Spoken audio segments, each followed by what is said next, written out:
for fascinating academic research and the minds behind them. I'm Richard Price, CEO of academia.edu, and I'm thrilled to be your guide today as we dive into another intriguing piece of scholarship. So, grab a comfy chair, maybe a cup of coffee, pretty relaxed stuff, and let's get into it. Today, we're discussing a paper that's a bit closer to home, at least for some of you. It's titled Community Forestry, A Challenge to the Millennium, authored by Anuja Sharma and Keshav Kanel. This paper takes a deep look at the community forestry programs in Nepal, something that's both environmentally crucial and, well, politically charged. So, what's the core question here? It's essentially asking how community forestry, or giving local communities the control over forests, can be implemented effectively in Nepal. Why is this important, you ask? Well, with the increasing deforestation and environmental degradation, finding a sustainable way to manage forest resources is crucial. It involves questions of ecology, community rights, and economic utility, really a tangled web of factors. The paper dives into how the forest policies in Nepal have evolved over the years. It discusses the shift from a centralized, government-controlled approach to a more decentralized, community-based management. And here's a fun fact. Way back in the late 70s, the World Bank had this rather grim prediction that there would be no trees left in the hills of Nepal by 1993.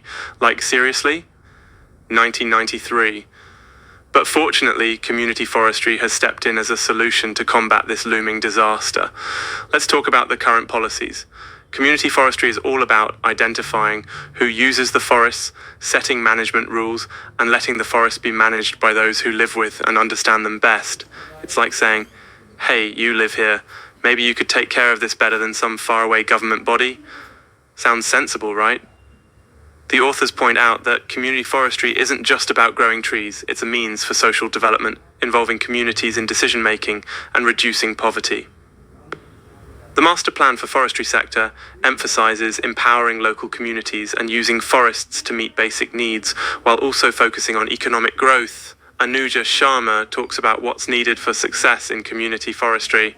It's not just about handing over forests, it's about setting up the right rules and incentives.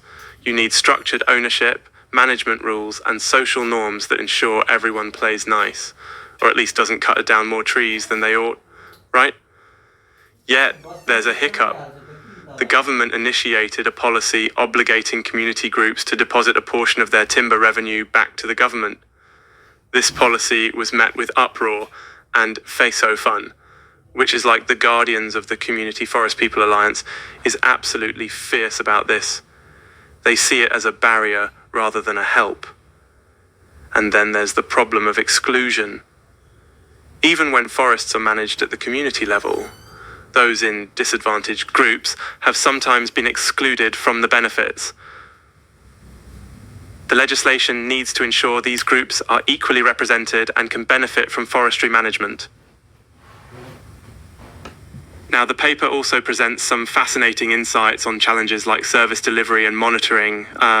It's kind of like when you buy a plant, you don't just shove it in a corner and forget about it. You need proper planning, monitoring, and evaluation to see how these plans affect forest conditions and livelihoods. But the coordination between different stakeholders can be really complicated. As we sum up, the paper pushes the idea that while community forestry has been successful, it requires careful management and inclusivity. It often feels like fitting puzzle pieces together, ensuring that economic, environmental, and social elements align. But let me remind you, we're here discussing this academically. These aren't definitive truths, but rather insights and proposals to reflect on. So, what does all this mean for you as a listener? Well, whether you're in Nepal or miles away, this highlights the broader challenges of sustainable resource management. It's a reminder that local communities often know best how to handle their environment and that empowering them can lead to positive outcomes. And there you have it, a lively and somewhat rambling dive into community forestry. I hope you enjoyed today's discussion and, maybe learned something new.